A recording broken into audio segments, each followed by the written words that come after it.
bienvenue sur le repère des motards pour le premier essai du NMAX 125 de Yamaha. Ce scooter urbain que l'on connaît déjà depuis 2015 à peu près propose une nouvelle version. Ce qui va changer, c'est essentiellement cosmétique, un petit peu au niveau du moteur, mais on conserve un monocylindre avec une puissance de 9 kW, soit un petit peu plus de 12 chevaux. Le principe, c'est toujours le même. Un scooter compact, même si cette année, on a essayé de lui donner des dimensions un petit peu supérieures, notamment en lui apportant une casquette plus haute et des dimensions légèrement plus importantes au niveau de la proue. Ça lui permet d'offrir en théorie une protection supérieure, ce que nous n'allons pas tarder à vérifier. Également revu l'équipement, on a 41 accessoires à peu près. Bon, qu'est-ce qu'il a de spécial ce scooter? Déjà, on va le placer direct, il se met en face du Honda PCX 125 en frontal, à peu près les mêmes caractéristiques, des dimensions tout à fait similaires, mais un aspect plus sportif, là où le scooter de chez Honda se veut un petit peu plus GT, un peu plus urbain mais protecteur.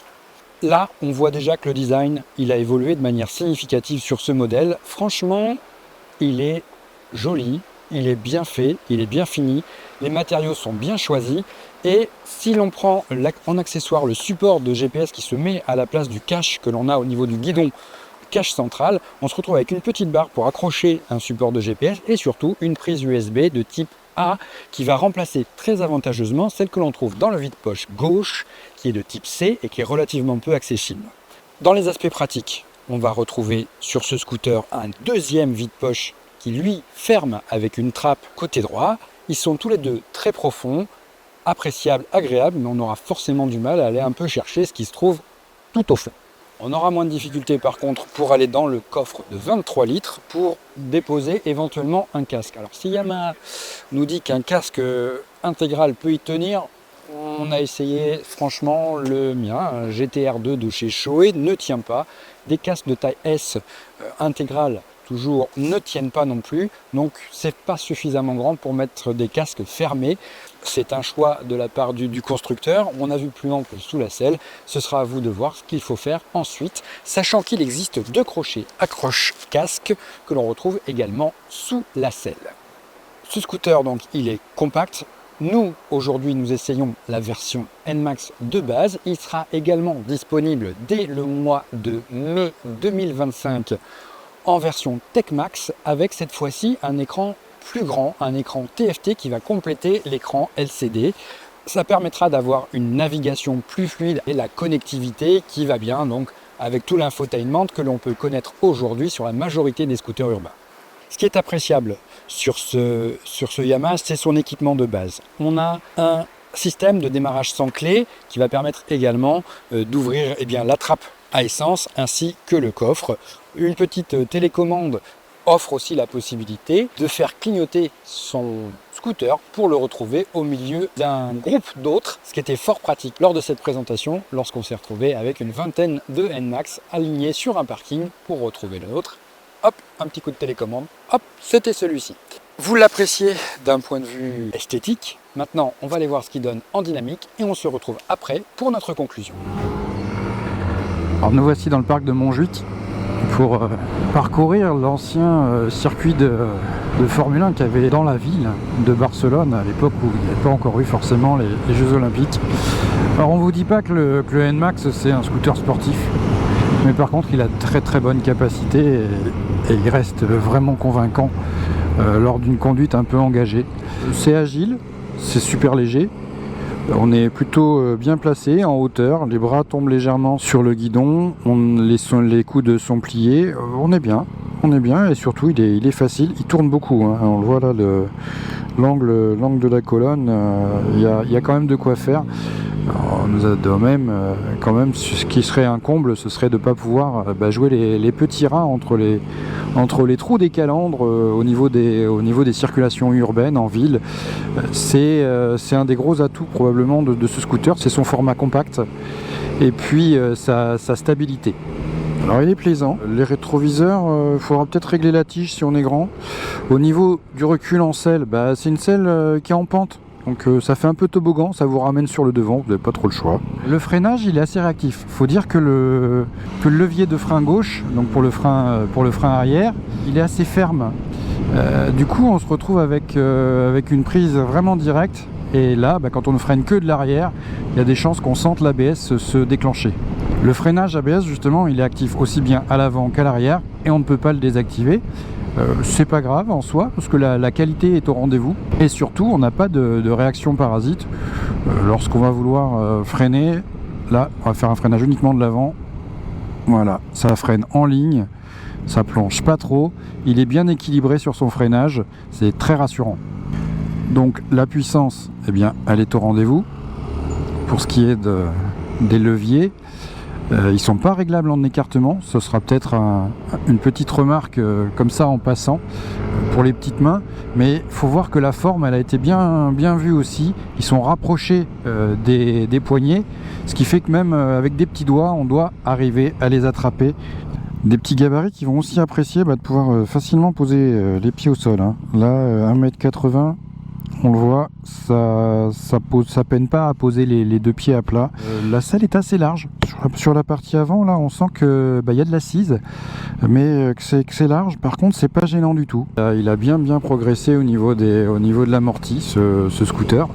Ce qui fait que sur les dos d'âne, sur les pentes un peu élevées qu'on peut avoir sur les brises vitesse, et en tout genre, que ce soit les petits dos ronds, ceux un peu plus longs, on sent vraiment qu'il y a une filtration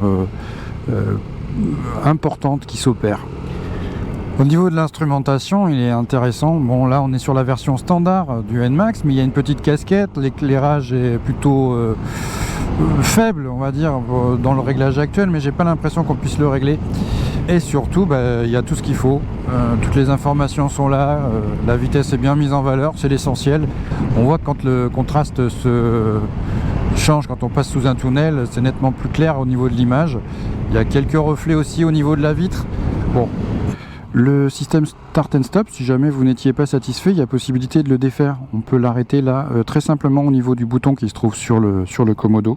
Les feux de détresse, c'est pas mal sur un petit truc comme ça. Et puis quand on appuie sur le bouton menu, comme je suis en train de le faire actuellement là, au pouce gauche, on va changer les informations, donc le niveau de batterie, le contrôle de traction que l'on peut désactiver, parce que le NMAX est équipé d'un contrôle de traction. On voit le totalisateur kilométrique, la possibilité donc de l'entretien de la courroie, et puis on va avoir aussi cette admission variable qui va apporter un supplément de pêche, un supplément de caractère et d'énergie au scooter. Alors, il a un peu deux visages ce scooter, il y a celui qui va avoir avec le VVA et celui qui va avoir sans le VVA. Soit vous choisissez l'économie à la fois en sensation et au niveau de l'essence, c'est-à-dire que vous n'accélérez pas trop fort, juste ce qu'il faut pour décoller, et à ce moment-là il monte très rapidement à 30 km/h, soit vous mettez vraiment poignet dans le coin et là vous avez plus de facilité à partir, mais par contre il y aura toujours ce comportement assez doux jusqu'à 20-30 km/h, et puis après par contre ça va changer, mais on sent qu'il prend bien son élan et il monte rapidement aux allures usuelles, notamment en ville, que ce soit 30 ou 50 km/h. Poignet dans le coin, on regarde, voilà, 30 km/h atteint très rapidement, puis montée régulière jusqu'à 50, bonne stabilité sur l'angle. Les virages ne lui font pas peur. La partie cycle a été bien dimensionnée, ce qui permet vraiment d'envisager autre chose que la ville au guidon du NMAX, pour peu qu'on n'ait pas besoin ou envie d'être spécialement protégé et qu'on n'ait pas besoin ou envie d'un scooter trop ample. Là on est quand même à 40 km/h dans une épingle assez ouverte, mais ça reste une épingle et pourtant ça tourne. Autre point, on est en montée et le moteur réagit idéalement. Il n'a pas donné l'impression de manquer de quoi que ce soit, où que ce soit. Et il n'y a toujours rien qui frotte, notamment au niveau de la béquille centrale. Franchement, le comportement dynamique, là, à vitesse supérieure, on va dire à 60-70 km/h, il est plus que convaincant. Même quand il est déséquilibré, c'est-à-dire quand on a des transferts de masse ou autre, il reste bien posé au sol. on n'a pas de soucis particuliers. Et dans le sinueux, j'ai même pas besoin de freiner là, hop, ça passe tout seul, juste avec le poids du corps. Il y a du plaisir de rouler, et ça, c'est plutôt inattendu de la part d'un petit scooter. Mais là, on vient de finir une portion de montagne russe, dans laquelle le freinage se montre bien proportionné, bien dimensionné. On a assez peu de déclenchement d'ABS, voire pas du tout. Le frein, quand il se met en marche, l'ABS, de toute façon, c'est pas gênant du tout, parce que on le ressent uniquement au travers de micro-vibrations dans le levier, mais pour le reste, il n'y a rien à redire. Ça tient le pavé, ça tient la route, ça tient la trage qu'on lui fixe. Et là, on est donc en train de se faire une petite portion d'autoroute à 80 km/h. Bon, la protection au niveau du casque, elle est bonne, au niveau du buste, elle est pas bonne. Et là, je suis en train de découvrir la vitesse de pointe du NMAX. Figurez-vous que je suis à près de 120 km/h compteur. Ça voudrait dire qu'il est capable, sous de bonnes conditions, d'aller se balader sur les autoroutes à 110. Là, c'est bluffant. Personnellement, j'en attendais pas autant du NMAX.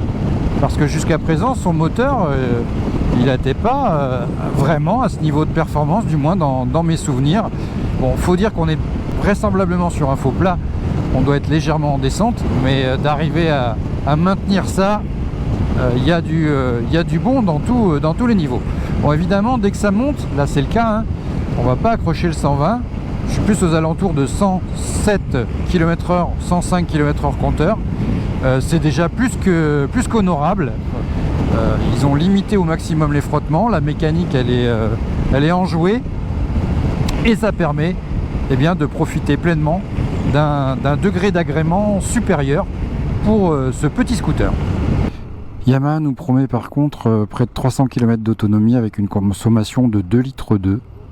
Lors de notre essai qui vient de s'achever complètement, on a plutôt observé une consommation de l'ordre de 3 litres au 100.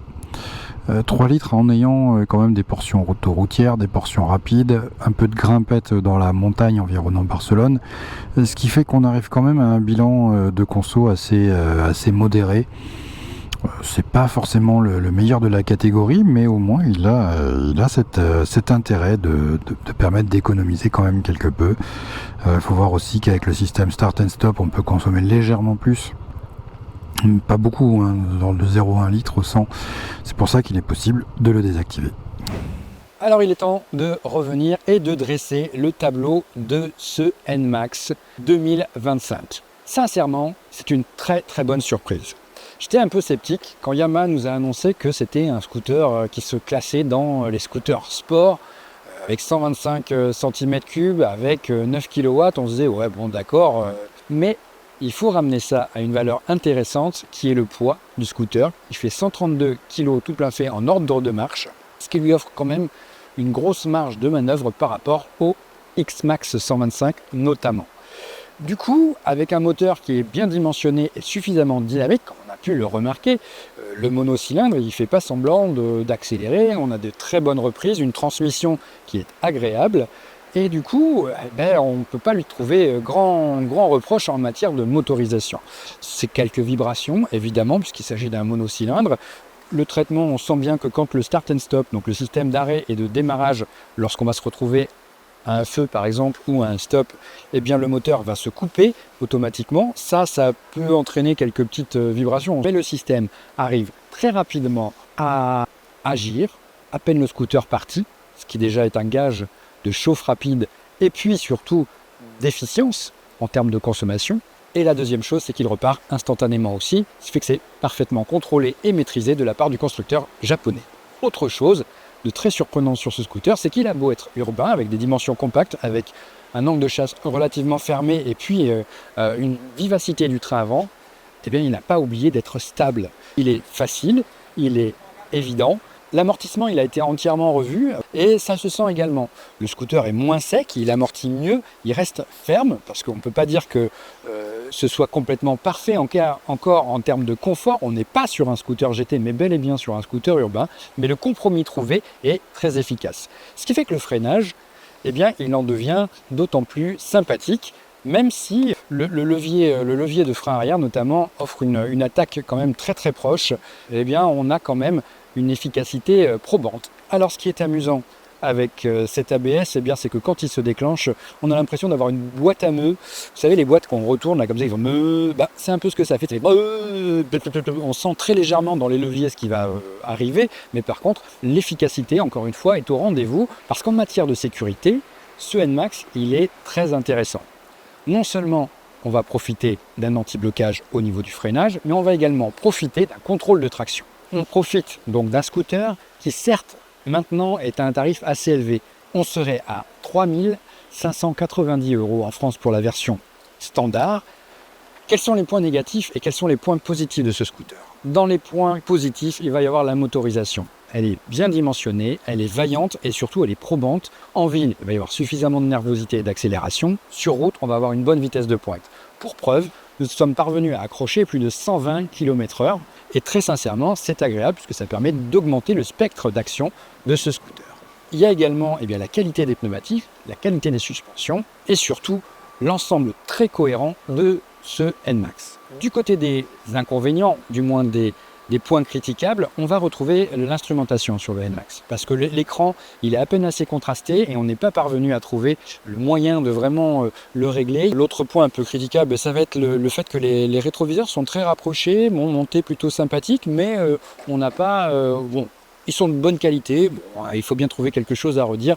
Autre point également, si vous chaussez au-delà du 42 ou 43, pour trouver de la place là sur le marchepied, eh bien on sera vraiment limité. Bien évidemment, il ne protège pas autant qu'un scooter GT, mais encore une fois, les accessoires permettent de compenser ce phénomène, notamment au travers d'une jupe, pour ceux qui souhaiteraient rouler en hiver.